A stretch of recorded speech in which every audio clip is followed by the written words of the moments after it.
So I've just been cooking off some onions in some extra virgin olive oil. I've used a red onion here because I'm going to make a Moroccan chicken meatballs with a delicious rich tomato sauce and some quinoa. This is a really yummy recipe and it's been inspired by a Moroccan chicken tagine, but for the times when you don't have enough time to get a tagine together.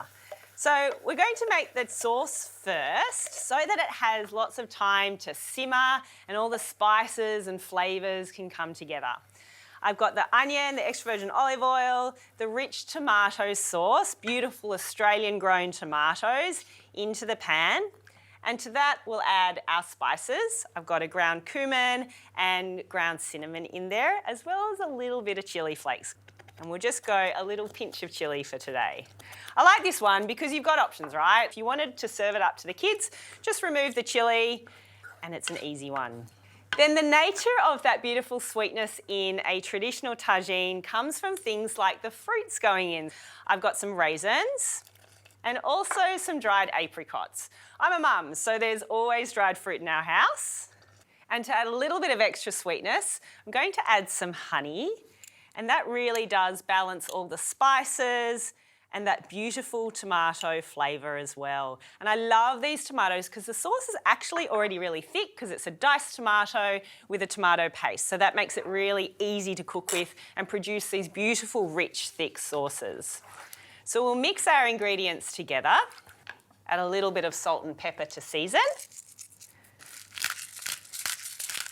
So we'll let the tomato sauce simmer for about 30 to 40 minutes. And while that's happening, we're going to make our chicken meatballs. In the bowl, I've got some chicken mince, about 500 grams. And I'm going to add my favourite garlic and crack an egg in to help it bind. We also have a range of spices which make it quintessentially Moroccan tasting. So there's paprika, we have cumin, coriander and cinnamon. And I'll give that a little whisk at this stage just so the egg can break apart. And we'll chop our herbs into the dish as well. So I've got some fresh coriander and some fresh parsley. So you need about a few tablespoons in each part of the dish for the sauce as well as for the chicken mince. I really love using the stalks and the leaf when it comes to parsley and coriander. The stalks have so much flavour and I just don't think it's worth throwing them out and make the most of the plant itself. So a couple of tablespoons in with the chicken mix and let's get some into our sauce as well. A little bit of green in there. And our parsley as well. So again, stalks and leaf for the parsley.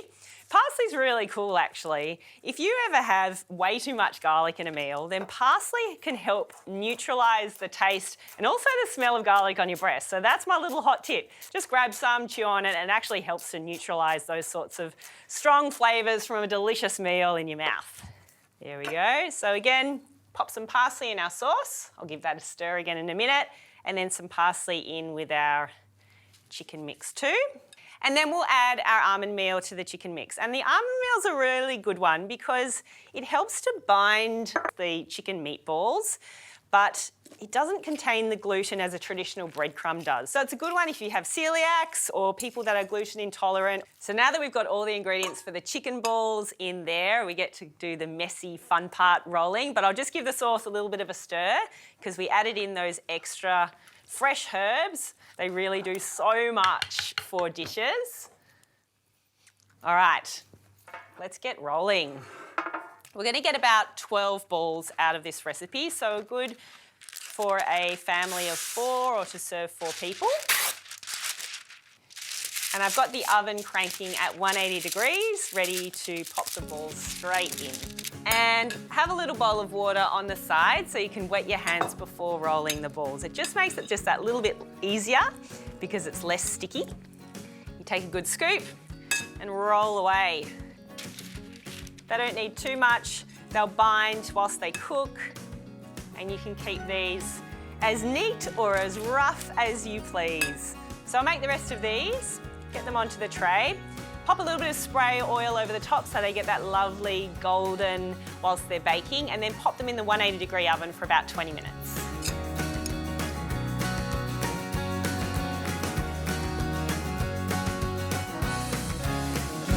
So the chicken meatballs have cooked, they smell amazing, and in that time the sauce has had time to simmer, and I've made some quinoa. I cooked it with a vegetable stock because I just love how the vegetable stock flavours the quinoa as well. And then our meatballs over the top. Now it depends on how hungry you are. Let's go 4 today. And then our delicious, rich tomato sauce to finish. You can see all of those scrumptious fruits. They've soaked up all the spice, the sweet, the tomato. We'll get some of that over the top. And it's a great way to get lots of nutrition into your meals. Let's garnish it with some coriander, my favourite. A little bit of extra pepper. You could also add some extra chilli flakes if you like. So there we go, Moroccan chicken meatballs, a rich tomato sauce served with quinoa. It smells amazing, it looks beautiful, and it's going to taste great.